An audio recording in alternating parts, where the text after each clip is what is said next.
Hey there, Heather, ho there, it's Jeff Cutter. I've been welcoming you to yet another Stone Cold Hockey video, and not to do with the 2006 Buffalo Sabres. This has to do with a game between the 1982 Vancouver Canucks and the 1994 Vancouver Canucks. Reason why is this thing called the Jim Robson Tribute Series. So it will be a 7-game series between the 1982 Canucks and the 94 Canucks. Reason being is this guy, Jim Robson, former play-by-play announcer of the Canucks from 1970 to 1999. So 29 years with the Canucks. And that was when the Canucks started in the NHL in 1970. So, yep. He would cover stuff in Port Alberni, then to Nanaimo, then to Vancouver, helping out with the BC Lions, the Vancouver Mounties baseball team, and the WHL, the Western Hockey League, Vancouver Canucks. When Vancouver became the NHL expansion team, Robson would be the main play-by-play announcer. So he was the voice of the Canucks for 3 decades. For the first 7 years, he was just basically by himself. And for road games, he actually didn't have a color commentator and provided the pre-game, intermission, and post-game shows. He would be later joined by Tom Larshand. Jerry Monahan would be his uh, color commentator for a few years before Larshand joined him. He would even do TV stuff when Vancouver was on BC TV, Czech TV, and VTV between 1985 and 1999.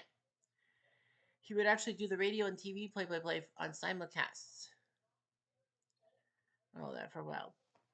Robson would actually leave radio behind in 94 and move to the TV side of things the whole time. His last radio broadcast was Game 7 of the 94 Stanley Cup Finals against the Canucks and Rangers, ended the Rangers' 50-year drought, and Vancouver basically burned up for the first time. Robson would be the TV guy, working alongside Darcy Rhoda and Ryan Walter. Jim Houston would be his replacement on the radio. Houston would do TV play-by-play and all that sometimes. And John Shorthouse, who now does Canucks on TV and radio, was there too. Jim Robson would work for CBC Hockey Night in Canada, but only when the games were on the West Coast. And from 1970 to 1979, there was no Western Canadian team other than the Vancouver Canucks in the NHL. So that's what ended up happening. He would actually be there in Hockey Night in Canada and decided to broadcast the Canucks' first ever game against the LA Kings on a Friday night, October 9th, 1970, with the legendary Cyclone Taylor dropping the puck. Remember him, 1900s fans? But anyway, yeah, he was there. He actually would cover the Stanley Cup Finals in 75, 80, 82, and 83. Would cover the All-Star games in 77, 81, and 83, especially 83 with Gretzky going off for 4 goals and all that. So, went to Hockey Night in Canada, and he would work for Canada West Global when Edmonton and Calgary played each other in the Smythe final. He's the guy with the alternate stuff on Gretzky's 40-foot slapper. He is actually best remembered for his call of Bob Nystrom's overtime goal for the Islanders in 1980 on the Canadian broadcast. And that's where you usually hear some of the great moments. Like when you watch the Bob Nystrom stuff, that's his call doing it. Although Dan Kelly did it for CBS, and that was famous too.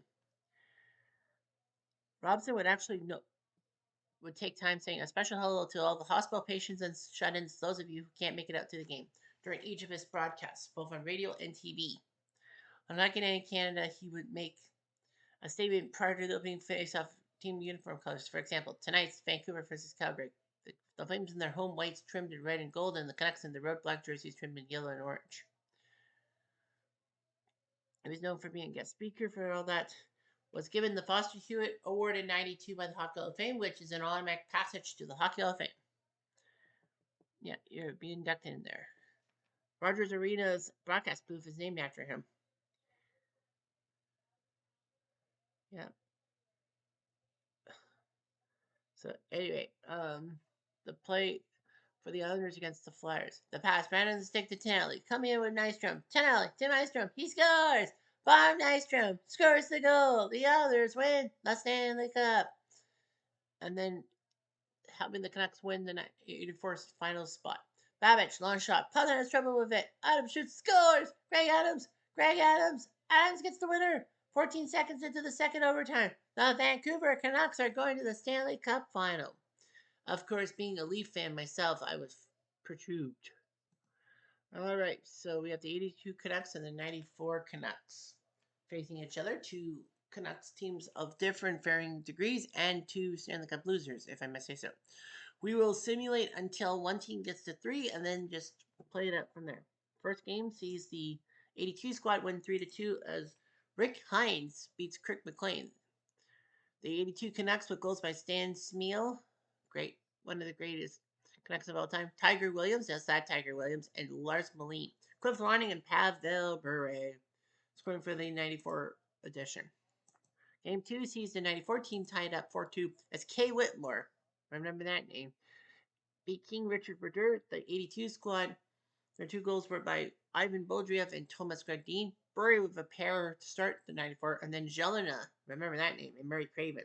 We'll talk about more about those guys. Let me do the lines. 82 Canucks 5-2 as Hines beats Whitmore, the battle of the backups. 82 squad, Boldriev, Crawford, Boldriev, Tiger, and Gradin. 94 team, Pavel and Ronnie scoring the goals.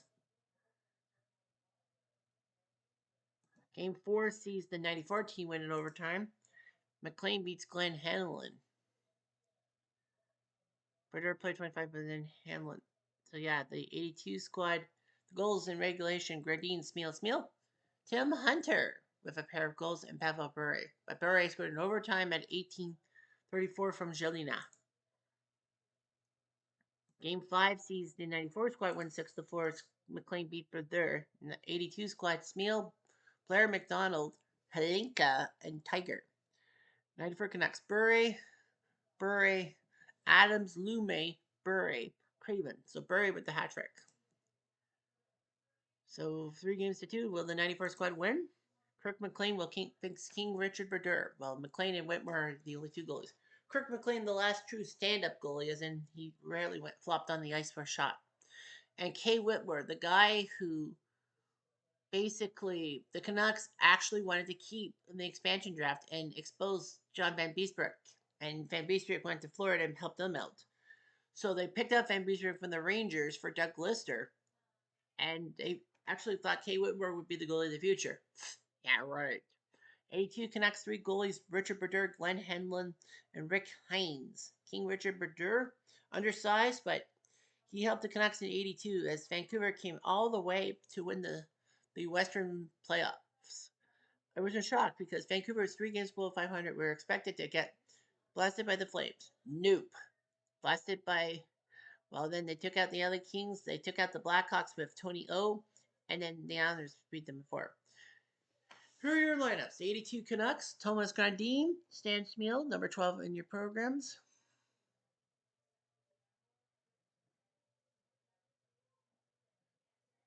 You can kind of see in the faintness the Jim Robson thing because this is the Vancouver thing. Ivan Boldriev from the Czech Republic, Iron Curtain. Kurt Frazier, who later became the first head coach of the Atlanta Thrashers. Ivan Halinka, great coach in the NHL who actually has a hockey tournament named after him.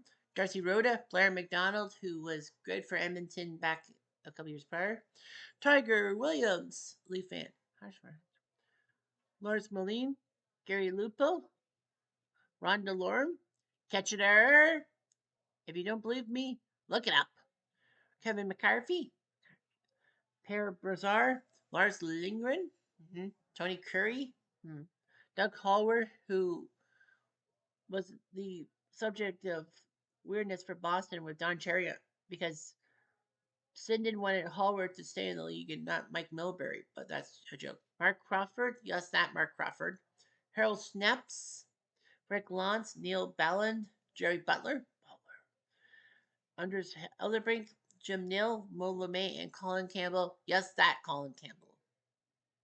For the 94 team, Pavel Bure, the Russian Rocket, Trevor Linden, great as he is. Number 16 is in the rafters. Jeff Courtnall, good left winger. Number 14. Cliff Ronning, undersized but pure goal scorer. Number 7. Gino Ojic, you know, the enforcer. Murray Craven. Sergio Mamesso, another goon, if you will. Yurki Lume. Greg Adams, the hero of the 94 Canucks, getting them to the Stanley Cup Finals instead of the Leafs.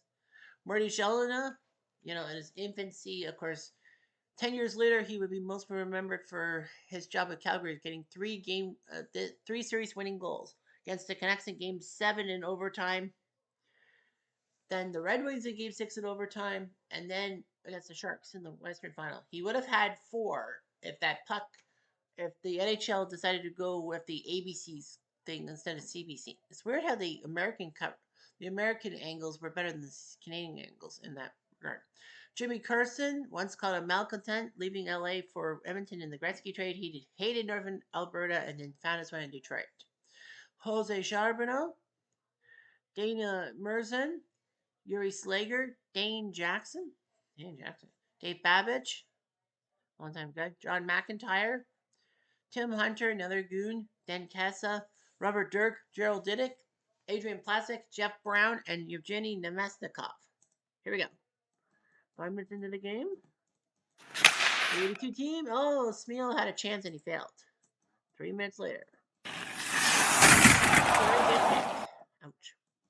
Much later. Canucks. Oh, and Charbonneau had a chance, but he gets whacked. Jose Charbonneau, of all people. 4 minutes later. A fight between Frazier and Hunter. Fans are ripped through a Frazier. Fancy. Whoop, whoop, whoop, whoop.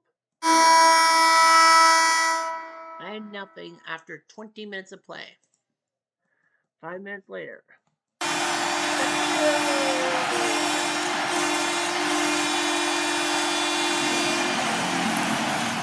Murray Craven, his third from Slager. 1-0. 82 Canucks take the first penalty. It's Gradine. Can 94 take the penalty? Yes, they did.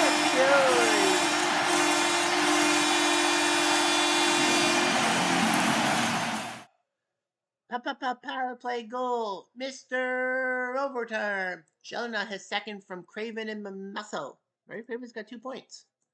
4 minutes later. Gresham. A chance for the 94 team. Oh, I thought Shelna would have had his second of the night. Wow. Much later. Killing the clock. Killing it, Lane. Another fight. It's Frazier and Mamesso this time, but Mamesso is fucking Mamesso. So 2-0 94 Canucks, Craven and Jelena. Well, Craven's got 2 points. Craven.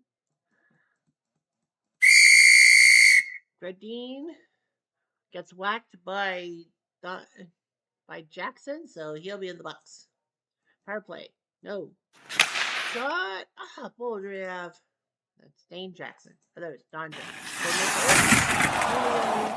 Smeal for 2. Oh boy.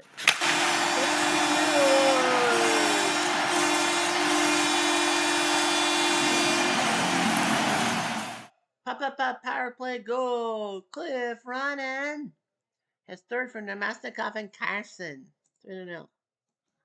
They're trying to kill the clock. Burray trying to score. Nope. Chance for Frazier, and he can't score. This game is over. Hunter takes a dumb penalty, but it doesn't matter. The 94 Canucks win 3-0. They win the series in 6. And Kirk McLean picks up a big shutout as the 82 team goes off the ice dejected. The 94 team that almost won the Stanley Cup does it. McLean beats Berdur. Craven, Jelena, Ronning with the goals. Craven got 2 points. So did Craven. Mamesso. No, Jelena. Jelena got 2 points. Jelena got 2 points. I thought he got 2 points. Nemesnikov, I thought said. No, Jeff. So the 94 team pulls it off. The 82 team, Berdur 0-3. He was useless. Rick Hines was 2-0. They should have kept him in the nets. Hanlon couldn't do anything. They scored. How many goals did he score, Jeff? He scored 13, 4-3-3-3. That's 13, 17 goals.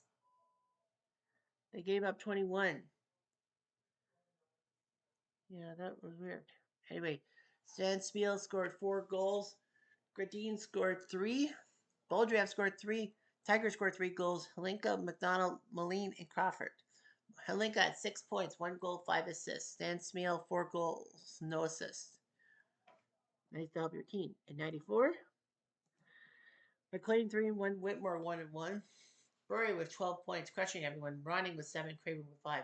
Burry with 9 goals, Cliff Ronning with 3, Murray Craven with 3, Gelado with 2, Tim Hunter with 2, Lou May and Adams with the goals.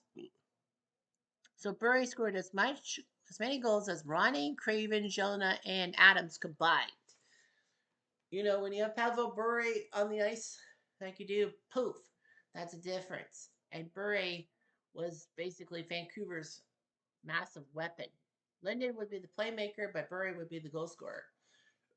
That proved it. As the 94 Canucks would have beaten the 82 Canucks in a one game, in a one thing series 4-2, and so they did.